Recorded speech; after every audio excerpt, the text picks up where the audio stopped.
Bismillahirrahmanirrahim. Assalamu alaikum. This is Mansoor Azam Ghazi and you are watching Capital Special. Viewers, we meet people who are very much focused in their lives. We meet women who are entrepreneurs. We see their ideology, what they think about life, how they want to take life, but there are very few who actually move in the right direction. We talk about women empowerment. We see that people, ladies specifically, they want to talk about education. Thinking is very good. Then moving in the right direction, that's actually the main course of action, which we specifically in Pakistan is lacking behind. Today we have with us Miss Asma Wazina Qureshi. She is a Pakistan origin, based out in, born and bred out there in Canada. She is the first Vice Chancellor and the President Pakistan with the Pakistan heritage in the University of Algona in Canada. I really want to know why she's in Pakistan, what she's heading to, what are her ideologies about life. Thank you very much, Asma, for being in Pakistan. Firstly, welcome to Pakistan. How do you find Pakistan as? Oh, I love it. It's my third time here, and there's something that is very special about this place for me. So I always love to come back and visit. Okay. Once we talk about the education system, once we were talking prior to the program, I was listening to your thing, coming back to roots. What does that mean? Why Pakistan, and what connect you have got with the Pakistan? Well, I think it goes right back to the roots of my grandfather, Raza Qureshi, who taught and instilled in us the value of giving back to community. And he really reinforced the importance of education, particularly at a university level. He used to educate a lot of people from his own community and volunteered a lot of time in community. And I think all of us have instilled those values today. And so when I became president of Algoma University, I began to think about his teachings and was called back to Pakistan to see how we could work with the school systems over here to provide opportunities for collaboration, for partnership, as well as maybe to be able to give back in some way. And that's really what draws me back. Once we talk about West, and then we talk about Pakistan and the Pakistan origin, and you are most probably the first president and the vice chancellor in the system. So how does it feel, and how does the community and the West take it as? Yes, so my mother immigrated to Canada to do her nursing degree at Guelph University in Canada when she was 17 years of age. Okay. And she must have been very brave back then. And I think my grandfather, it must have been very hard to let her travel alone to that country. She did very, very well in the school system over there. And I was raised in Canada and because of that experience, I think my path to the presidency was laid out. And so now, wanting to empower other women to be able to do maybe not the same kind of thing, but to have those opportunities to lead, to develop, and to grow as a leader in their community. There are two basic things which you are focusing on, that is women empowerment. Yes. And second is the education system. Let's talk about the education in the first side. What do you have, what ideology do you have once we talk about the education, and then while connected it for the women? Okay, so right now we're looking at two sort of streams in the education system in Pakistan. So we've been focusing on the universities, particularly in Karachi right now, moving to Lahore. We met with DHA, UIT, University of Karachi, Habib, and many others. I'm probably missing a few, NED, UET. And what we did there is we looked at opportunities where both universities could work together for student exchanges, where our students could come here and learn from the system here. Students from Karachi could go and learn at Algoma University. We talked about professors joining the students for these exchanges. We talked about cultural exchange. In terms of the secondary school system, we've been working very specifically in Lahore, and we've just signed agreements with Beacon House, Roots International, and ISL, so three of the largest high school systems in Pakistan. And what we're doing there is we're actually arranging for every student that decides they want to study in Canada afterwards with Algoma University would get a $2,500 scholarship irregardless. Just they study in one of these three systems, they're going to get a scholarship. And that's something we've done special for Pakistan. Two things you have mentioned, student exchange collaboration and then the faculty exchange also. In this whole scenario, once we talk about the students, because everything is done for the success of the students, right. so that they can, the way you are trying to pay back, they should also pay back. What do you think, success of the students, how do you categorize that? Well, I think Algoma in particular speaks to the experience that students have and wanting to educate the whole being, right? So mind, body, and spirit.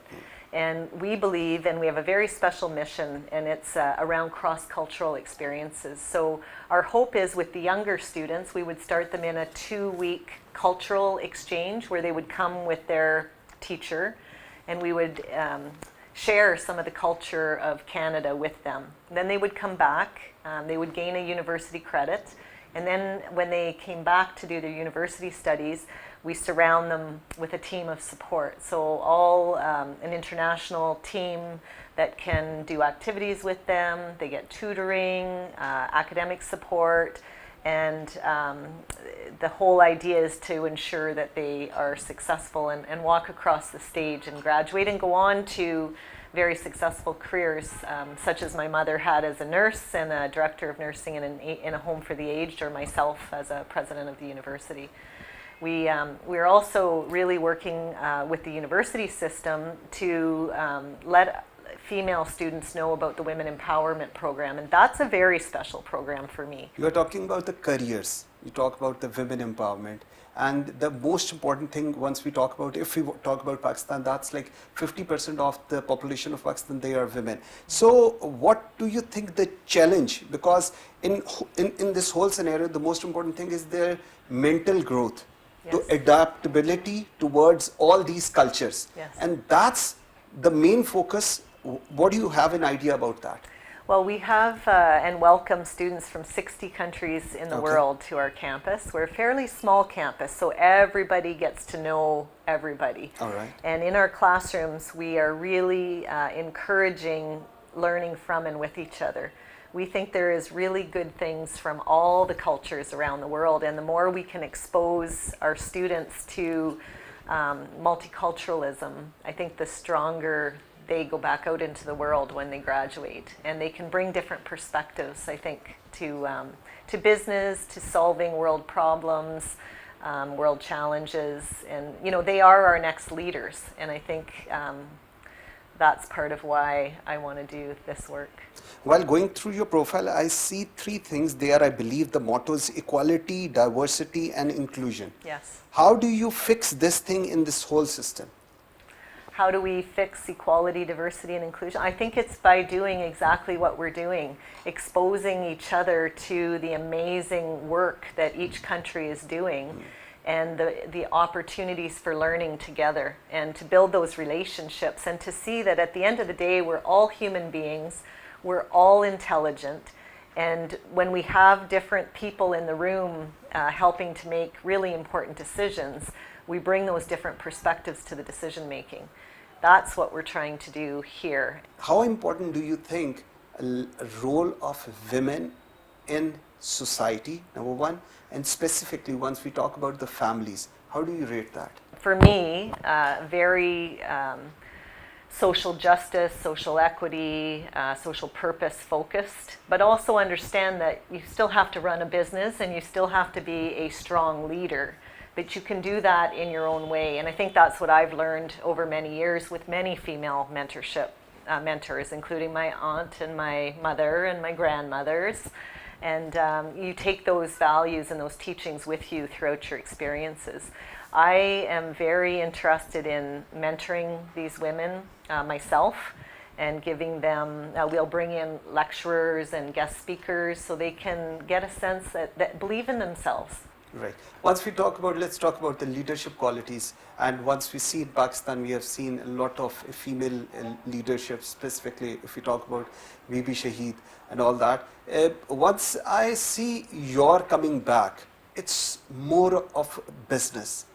Not that much that you're only focused, if there will be business out there, it's more than that. Yeah. What's that? Well, I think that's part of this visit was to really understand the infrastructure. So I met with a number of business leaders, and not just the successful CEO corporate, but we met with a lot of community leaders as well. We met with Rotary International. We signed agreements with them to see how they could support young people to go abroad and to support the work we were trying to do. I had an amazing visit to NJV in Karachi, which is a government school, Okay. run not-for-profit, and just to provide that educational experience to those that can't afford it. I was literally humbled by what I saw. It was just incredible. So I want to support that organization. I haven't figured out how yet, but I think that we can take, we also talked about bringing continuing education over here maybe, so if there are skills that we can help, skills development that we can help support, like we were at Hunar Foundation, so they do skills development Sure. all over Pakistan. Incredible organization, all charitably ran. And so I thought if we could be doing some training, then maybe part of that profit and proceed could be going back to organizations like this to help those less fortunate. So it's not just about the university system. We're not looking for the most elite. We're looking for students that have a good fit with our philosophy, with our belief system as a university, and that really see that it's not just about economics. You know, we're so fortunate to get a university education, those of us that do, very small percentage of the world, that when we get that degree, it comes with an inherent responsibility to think critically about how can we use our business model to support and give back. As a last two questions. Once, this is I believe your third visit to Pakistan, and earlier it was COVID, and then how optimistic or successful you feel like your visits with respect to the women empowerment and bringing them back to the education side will be? My belief is that part of the reason I'm here is to connect with like-minded individuals, and it'll be about partnership and collaboration. We're all doing little parts, but I think if we can find a way to come together, we could build something really significant that could create big change. We in Pakistan, there is a problem. The problem is this, that we always say that women are equal, but we don't believe in that. That's like the mentality which we have. While seeing all those females who have led the way, one of the example maybe you, and they have delivered, they have proved their worth, what message at the end of the program you want to give out there? Well, I think every country in the world is dealing with that same issue. And the more women we empower, the more the change will happen. Asma Wazina, thank you very much. Viewers, at the end of the program, this is one of the examples which we have. And I strongly believe that once we talk about the women empowerment, we talk about the education system, we don't have to just say it. We have to believe it. And the example which we have been talking about, this is one of the leading example. And if an opportunity is given to the women out there, I'm sure they will deliver and they will make Pakistan a better place. Thank you very much for watching.